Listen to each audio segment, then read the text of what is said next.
جی پٹیل صاحب آن a point of order. سر شکریہ سر، بہت شکریہ آپ کا. سر یہ بہرحال یہ باتیں تو ہوتی رہیں گی، لیکن میں اس ایوان کی توجہ چاہوں گا آپ کے توسط سے. لکھ کے سر گزشتہ دنوں فیصل آباد میں ایک واقعہ ہوا ہے. پوری قوم اس پر نظریں جمائے بیٹھی ہے اور وہ چاہتی ہے کہ عوام کے نمائندہ ایوان پر اس پر بات ہو. سر گزشتہ دنوں اس مبارک مہینہ رمضان میں ایک مولوی نے ایک بچے کے ساتھ زیادتی کی اور دوسرے مولویوں نے جرگہ کر کے اس مولوی کو معاف کرا دیا، اور اس مولوی کے والد نے میڈیا پر بیان دیا کہ میں علماء کی محبت میں اس مولوی کو معاف کرتا ہوں. سر یہ واقعات بڑھ رہے ہیں، یہ بچے ہمارے بچے ہیں. اگر اس کا والد معاف کرتا ہے، مدعی اس کی اسٹیٹ بنے، ریاست بنے، اس بچے کا میڈیکل ہو تاکہ پتہ لگے کہ الزام صحیح ہے یا غلط ہے، اس کو پراپر انویسٹیگیٹ کرایا جائے. سر میرا آپ سے مطالبہ ہے، اور میں سر اگر آپ کی توجہ ہو، جناب اسپیکر صاحب آپ کی توجہ ہو تو یہ انتہائی اہم معاملہ ہے اور اس پر آپ کی رولنگ بھی ہونی چاہیے. سر یہ انتہائی اہم ہے. اب اسٹیٹ کو اپنی ذمہ داری نبھانی ہوگی تاکہ صحیح اور غلط کا پتہ لگے، اور یہ بچے ماہ رمضان میں جو قرآن پڑھنے، اللہ کی کتاب پڑھنے جاتے ہیں، وہ محفوظ رہیں ایسے لوگوں سے. یہ رولنگ ہو سر کہ اسٹیٹ مدعی بنے اور اس بچے کا میڈیکل کرایا جائے تاکہ معاملہ دودھ کا دودھ اور پانی کا پانی ہو. بہت شکریہ سر. قابل عمل ہیں یہ جو انہوں نے لنگر خانے، یہ مرغیاں، یہ انڈے، اب یہ کہہ رہے ہیں یوٹیلیٹی اسٹور، اکنامی کا ان کے پاس کوئی حل نہیں.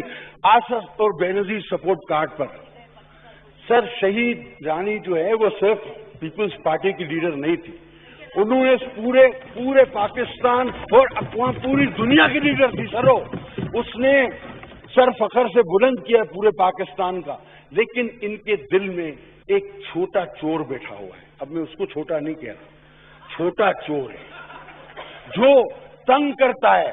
یہ سمجھتے ہیں کہ بے نظیر کے قد کو چھوٹا کر کے ہمارا قد بڑھ جائے گا. ایسا نہیں ہوگا. بے نظیر کا قد بہت بڑا ہے. وہ لیڈر پیدا ہوئی تھی، تمہیں لیڈر بنایا گیا زبردستی. تم کبھی اس کے برابر نہیں آ سکتے، تم کبھی اس کے برابر نہیں پہنچ سکتے. وہ لیڈر پیدا ہوئی تھی. لیڈر پیدا ہوتے ہیں سر، یہ انجینئرنگ فیکٹریوں میں نہیں بنتے.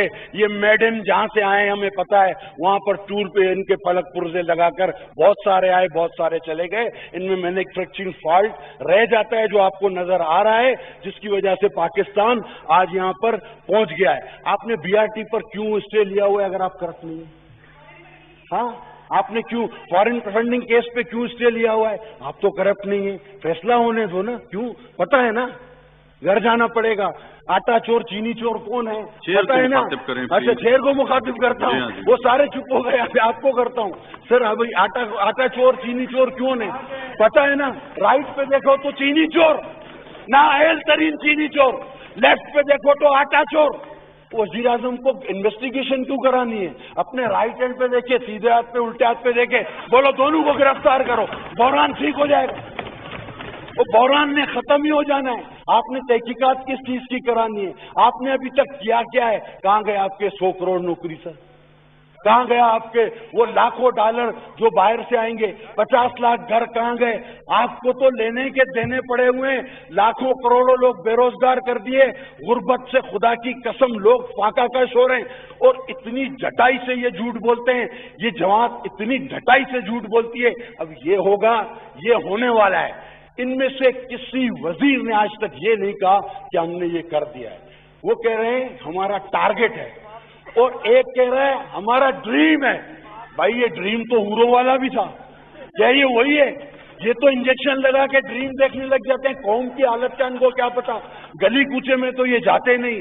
اب ایک کہتا ہے ہمارا خواب ہے کہ ہم یہ کریں گے، اور دوسرا کہتا ہے ہمارا ٹارگٹ ہے ہم یہ کریں گے. ہونا کچھ نہیں ہے ان سے، ہونا ان سے کچھ نہیں ہے. آگے چلیں سر، اکنامی پہ بات کرتے ہیں نا. بہت ہے اکنامی کے لیے تو سر.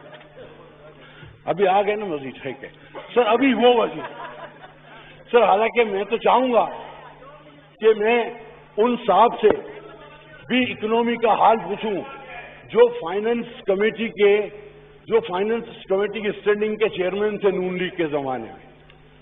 اسٹینڈنگ کمیٹی آف فائننس اس کے چیئرمین تھے. وہ خود آج کہتے ہیں کہ ہم جو اس وقت غلط کر رہے تھے وہ غلط کر رہے ہیں, آج جو آپ آج کر رہے ہیں وہ غلط کر رہے ہیں. ہمیں اتنا تو بتایا جائے.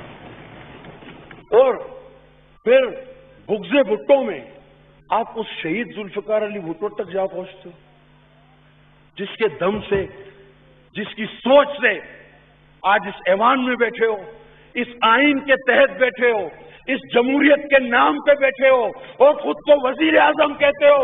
یہ اس کی شہادت کی وجہ سے آج تمہیں یہ مقام ملا ہے. نام بھی نہ لو اس کا.